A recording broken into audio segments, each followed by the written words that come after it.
Hi, my name is Sasha Moore, and I'm here today with Bronwyn Penhaligon, who is a strategic psychotherapist, which I think is actually the coolest title, just FYI.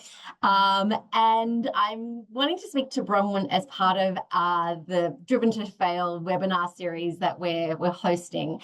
And in this series, we're very much about debunking or challenging the notion of risk. And so what I want to do is hear Bronwyn's thoughts about where she's taken risk, the impact that it's created, and really how it's paid off. So Bronwyn, over to you. Let's start with the risk piece. Tell me about, I know we were talking about a recent, back yourself moment.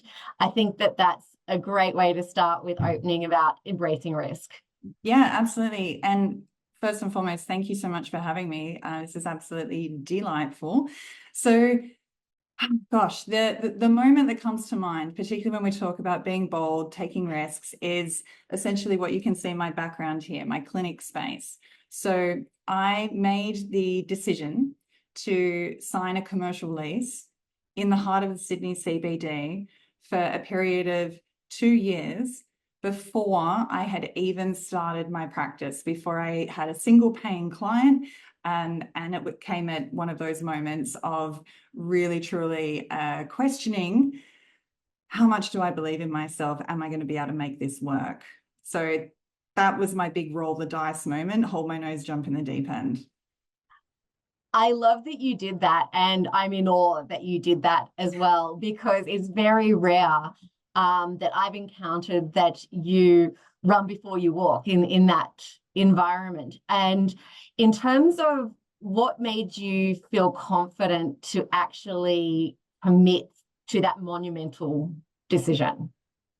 So I did a bit of research whilst I was in the process of setting up my business, as we all do, of where am I going to work from? How do I want this to look and feel? What do I want the experience to be like for clients? I thought about working from home. I thought about doing office share.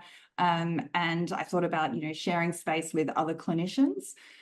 But really, I wanted to absolutely control the experience for my clients. I wanted to be able to have absolute agency over what they were feeling and how they were interacting with me. And so it just made sense that if I really wanted to do that, then I actually just had to put my money where my mouth was and make the commitment and move forward from there. So it came from a place of really wanting to deliver best value and have a very strong, branded experience for my clients from start to finish.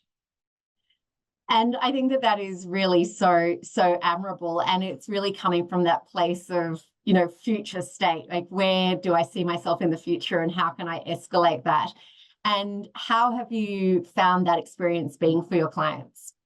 So initially, when I was first in clinic, I found it quite terrifying that a lot of my clients were booking on Zoom.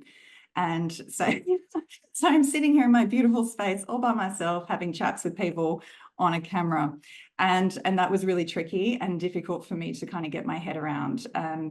But I guess, moving forward from there, I still do have my Zoom clients, but I changed and tweaked my strategy a little bit, who I was talking to, how I was engaging with them. And now I've got people, literally probably 70% of the clients that I see are literally come into clinic here and spend time with me. So from that perspective, it's absolutely paid off. I think the commercial reality too of having, you've got to pay rent, right? Like every month I have to find this big old hunk of money that I'm giving to a conglomerate. And there is something about that fiscal reality that has really pushed me into getting out of my comfort zone. I know that if I was working from home or in a shared space and it was all a bit easy, I'd be treating my business like a hobby and I'd be, probably only in second gear. But when it gets close to end of month and you have to make your rent payment, I tell you what, it makes you hustle and it pushes you to lean into those opportunities that actually do kind of terrify you a little bit. It forces you to seek out other kinds of interactions and networks that, usually you'd probably shirk away from. And essentially, I think it's just made me a better person as a result. No, I love that. And I completely agree. If you've got skin in the game, and it's real, and there are real consequences. It's extraordinary how it does sharpen your senses and sharpen your business acumen. And it's a term that I've spoken to a few people about who are entrepreneurs, and they have, you know, taken that leap, myself included. I sort of refer to it as the Hunger Game. Like it is quite literally, unless I earn this amount of money, X facility disappears, which will have a material impact on my business. And I think there is such a driver to be opportunistic, to push yourself out of your comfort zone and really embrace risk, in the sense that unless you're constantly being proactive, there's no one else to fall back on. So would you agree?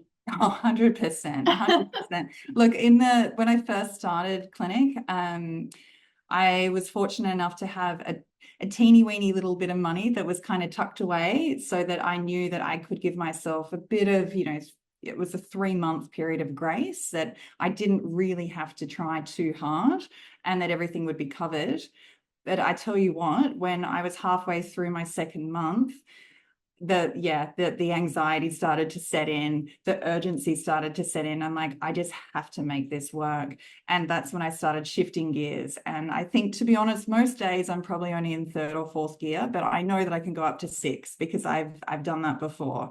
And there are parts of it that are exhausting and parts that are uncomfortable, but it absolutely yields the results. Well, that's fantastic. And I was thinking, oh, 3rd or 4th gear, that's good. Like, that's full capacity. Oh, no, they go up to 6. Okay. Little insight for today. Well, I really embrace how you've taken risk. And I particularly, as I said, I admire that you've backed yourself and that this is now revision stuff for you, and things are going so well. And every time I meet with you, there are more and more engagements and clients and opportunities. So I'm so thrilled that things are materializing as you forecasted. And thank you again for your insights. And the main insight I will take is to back yourself, be bold, and have skin in the game. Absolutely. Thanks so much, Sash. Appreciate it. Thank you. See you on the 19th.